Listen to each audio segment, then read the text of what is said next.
I dok se temelji globalne bezbednosti ljuljaju pod teretom dugotrajnih i iscrpljujućih sukoba, savremeni geopolitički mozaik se suočava sa preoblikovanjem bez presedana koje zahvata vojne štabove, diplomatske koridore i unutrašnje zakonodavstvo vodećih država sveta. U trenucima kada svaka odluka doneta u centrima moći ima dalekosežne posljedice koje se prelivaju na regionalne krizne tačke, ekonomske tokove i sudbine stotina hiljada ljudi, neophodno je duboko zaroniti u složenu mrežu uzroka, posljedica i skrivenih namera aktera koji kroje našu svakodnevnicu, analizirajući svaki potez bez ulepšavanja i sa jasnim fokusom na realnost na terenu, jer, kako se navodi u izveštajima, svijet ulazi u fazu u kojoj nijedan potez više nije bez teških posljedica po stabilnost čitavih regiona. Na samom vrhu ruske vojne hijerarhije, predsjednik Rusije Vladimir Putin povukao je radikalne poteze izvršivši duboku i sveobuhvatnu rotaciju višeg komandnog sastava oružanih snaga angažovanih u zoni specijalne vojne operacije, što su detaljno prenijele ruske novinske agencije poput RIA Novosti. Ove promjene, kako ističu vojni analitičari, nisu puke administrativne rotacije, već strateško prilagođavanje zahtjevima moderne borbe koja se oslanja na nova tehnološka dostignuća, masovnu upotrebu bespilotnih sistema i potrebu za besprekornom logističkom koordinacijom u uslovima visoko intenzivnog ratovanja. U okviru ove opsežne rekonstrukcije Ministarstva odbrane posebna pažnja posvećena je pozadinskim službama i logistici, za koje je sam državni vrh naglasio da više ne predstavljaju sporedni segment, već borbenu ulogu prvog reda. Na čelo udruženih pozadinskih službi postavljen je general pukovnik Valerij Solotčuk, oficir čija se karijera i operativni profil izdvajaju u strukturama vojske, a predsjednik Putin je tokom sastanka sa vojnim rukovodstvom naglasio da se Valerij Nikolajeviću dobro poznajemo. Citiram dalje Putina: "Vi ste nesumnjivo jedan od najtalentovanijih komandanata današnjice, ocenivši da nijedan drugi komandant okruga ili grupe ne zna bolje šta je potrebno vojnicima na terenu. Prema informacijama koje se pominju u izveštajima RIA Novosti, general pukovnik Aleksandar Sanček preuzeo je odgovornost za nadzor narudžbina naoružanja, vojne i specijalne opreme, dok Solotčuk direktno rukovodi pozadinskim sistemom oslanjajući se na dugogodišnje poznavanje potreba trupa." Paralelno sa tim, izvršena je rotacija na čelu ključnih strateških grupa snaga Centar i Istok, pa je bivši komandant grupe Vostok, general pukovnik Andrej Ivanejev, preuzeo komandu nad grupom Centar jer, kako istakao predsjednik Putin, Andrej Sergejević poznaje situaciju ne samo u svojoj zoni odgovornosti, već u zoni djelovanja grupe Centar, jer smo blisko sarađivali. Sa druge strane, na prijedlog samog Ivanajeva, komandu nad grupom Istok preuzeo je dosadašnji načelnik štaba ove grupe, general Pjotr Bolgarev, čime je obezbeđen kontinuitet komandovanja i spriječen pad kvaliteta borbenih operacija, kako prenose zvanični izvještaji Aleksandra Kozakova i Alekseja Babuškina za RIA Novosti. A jedna od najznačajnijih novina u strukturi oružanih snaga Rusije jeste i formalno imenovanje prvog komandanta snage bespilotnih sistema, novog roda vojske, čije formiranje započelo prošle jeseni.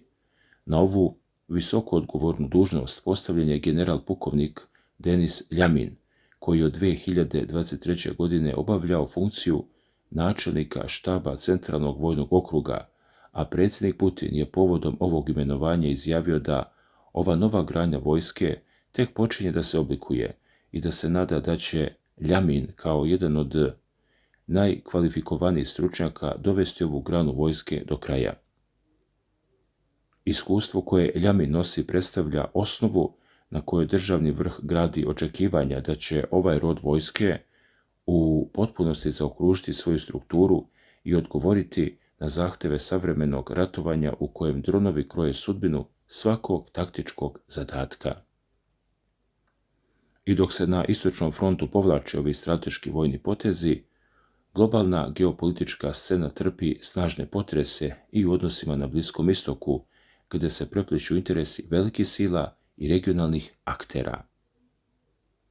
U fokusu javnosti našle su se procene bivšeg američkog vojnog oficira i vojno-političkog analitičara majora Stanislava Krapivnika, koji u razgovoru sa istoričarem Pascalom Lotazom izneo smelu tezu o mogućnosti direktnog uključivanja Irana u širi sukob kroz slanje kontingenta od čak 100.000 vojnika u Rusiju.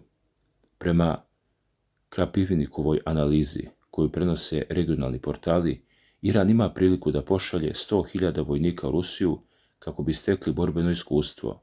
Borit će se sa odlikovanjem, a za Iran će to biti ogromna prednost, dok iranske oružane snage inače broje oko 1 milion pripadnika uz mogućnost mobilizacione ekspanzije na 3 miliona ljudi.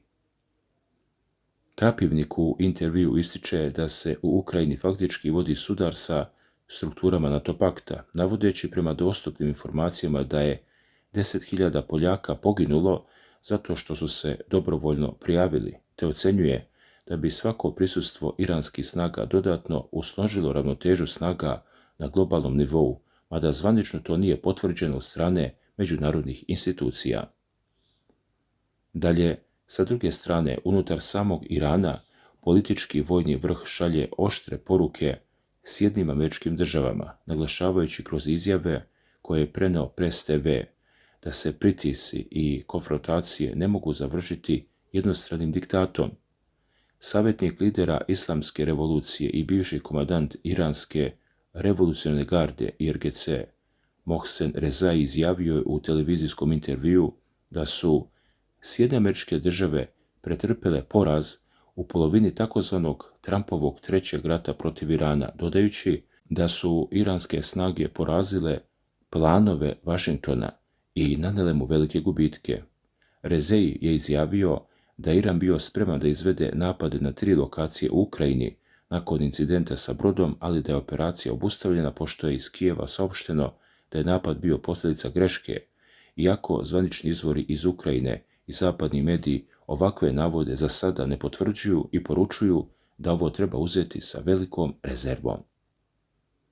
Prema Rezaijevim tvrdnjama koje prenosi Press TV, američke snage su premještale komandne centre iz Katara u Jordan, a potom na teritoriju Izraela usled intenzivnih i preciznih napada iranskih snaga na baze širom regiona, dok su SAD navodno priznale oko 650 poginulih i ranjenih, a iranske procjene govore o gotovo 500 stradalih, što su podaci koje prema navodima medija nemaju nezavisnu potvrdu i tretiraju se u okviru političkih procena teheranskog rukovodstva. Dok se spoljne krize usložnjavaju, unutrašnja politika Rusije također prolazi kroz fazu radikalnog zaoštravanja mera prema sopstvenim državljanima koji su napustili zemlju nakon početka sukoba u februaru 2022. godine.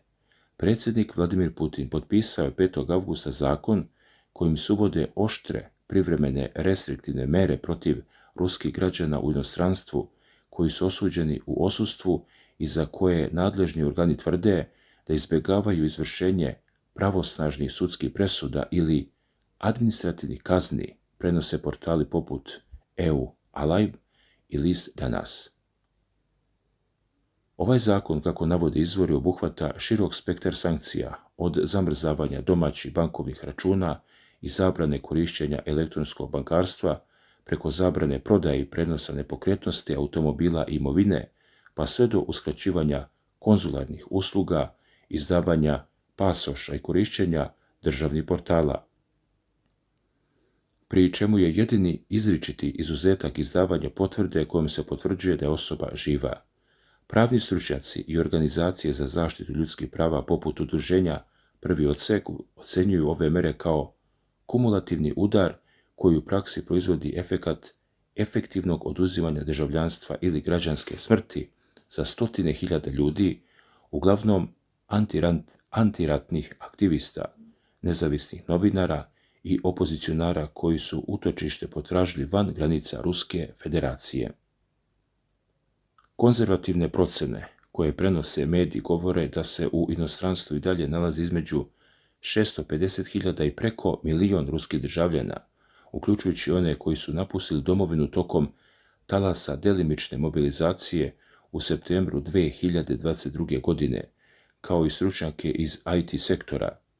Analitičari naglašavaju da ove mere dolaze u trenutku kada se unutar Kremlja navodno razgovaralo o mogućem novom talasu regrutacije nakon izbora za Državnu dumu u septembru 2026. godine, mada zvanična potvrda o obimu i datumu novog talasa još uvijek ne postoji, što prema izveštajima N1 televizije i drugih medija prati vest o izuzetno teškim napadima u Kijevu gdje su zabeležene ljudske žrtve.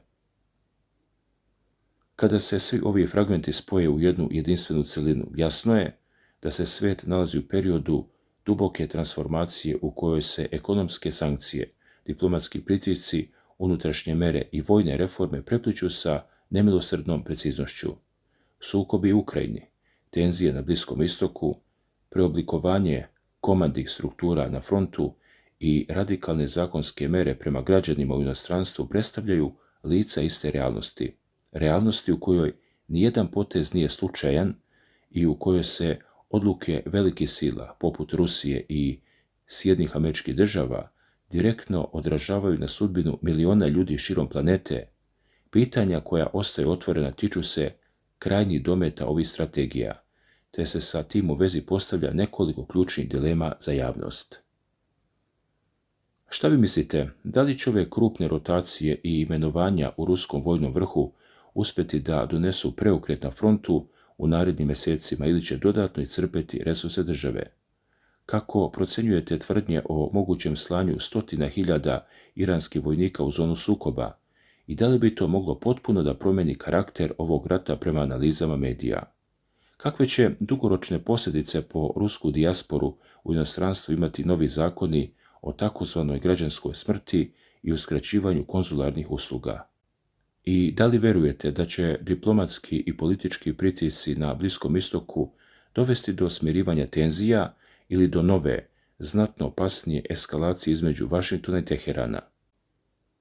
Poštovani gledaoci, stigli smo do samog kraja današnje emisije i želim da vam se od srca zahvalim što ste bili uz nas do posljednjeg minuta. Hvala vam na svakom izdvojenom trenutku, na svakom komentaru, svakom lajku i svakoj podjeli. Upravo zahvaljujući vašoj podršci i vašem učešću, svaka naša analiza dobija dodatnu vrednost.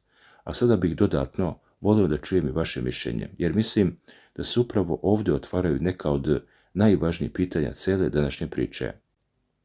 Kako vi gledate na činjenicu da je Vladimir Putin u proteklom periodu zamenio veliki broj visokih vojnih komandanata koji su povezani sa specijalnom vojnom operacijom u Ukrajini? Da li je to, po vašem mišljenju, samo redovna reorganizacija komandnog kadra ili pokazatelj da se priprema nešto mnogo veće? Šta mislite da slijedi u narednim mjesecima? Kakav bi razvoj događaja mogao da donese jesen, a kakav zima?